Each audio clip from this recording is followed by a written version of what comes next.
ప్రియమైన గురువులకు మరియు మిత్రులకు 30 సంవత్సరాల తర్వాత ఆత్మీయ సమ్మేళనం మన జీవితాలలో ఒక మధురమైన అధ్యాయం. ఆనాడు మనం పంచుకున్న స్నేహం, నేర్చుకున్న పాఠాలు నేటికి మనసులో స్థిరస్థాయిగా నిలిచాయి. ఈ విజయాల వెనుక గురువుల ఆశీస్సులు, స్నేహితుల ప్రోత్సాహం అసలైన బలం.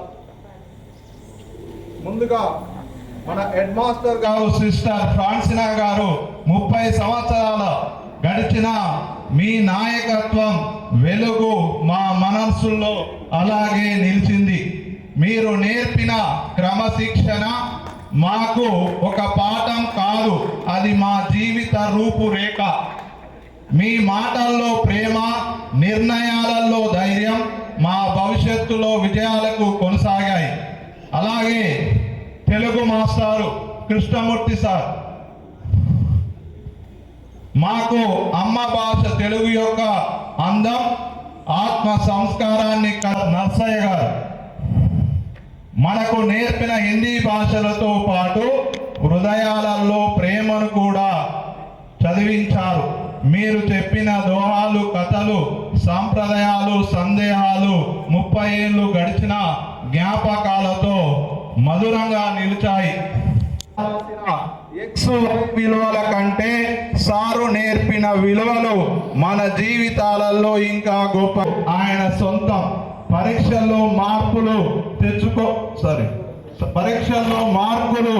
తెచ్చుకోవడం కాదు, పరిష్కరించే మీరు చూపించిన దారి వల్లే ఈ రోజు ఈ విజయం అని ఫలితం సాధించాం. సాంఘిక శాస్త్రం అంటే అసాంఘిక కార్యక్రమాలకు పాల్పడకుండా మనకు కైలాసం సారు మరియు మార్గరెత్త టీచరు బాలశివరెడ్డి గారు చరిత్రను కథల, పౌరశాస్త్రాన్ని జీవిత పాఠంలో మార్చి చెప్పారు. అలాగే నేర్పాయి. పెన్సిల్ గీత కూడా ఒక భావాన్ని చెప్పగలదు అని మీరు చూపించిన విధానం విశేషం. పాఠశాలలో జ్ఞాపకంగా రాజయ్య సార్ గారు శ్రద్ధ ప్రత్యేకంగా బలమిచ్చారు. విద్యార్థుల అవసరాలను ఎప్పుడూ ఓపికతో సహాయం చేసి మనసును మేమే మర్చిపోలేము.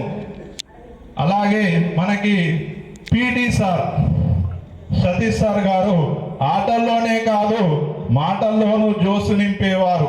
క్రమశిక్షణ, సమయపాలన జట్టు చిరునవ్వుల జ్ఞాపకంగా మారాలని కోరుకుంటూ మా హృదయపూర్వక కృతజ్ఞతలు తెలుపుతూ ధన్యవాదాలు.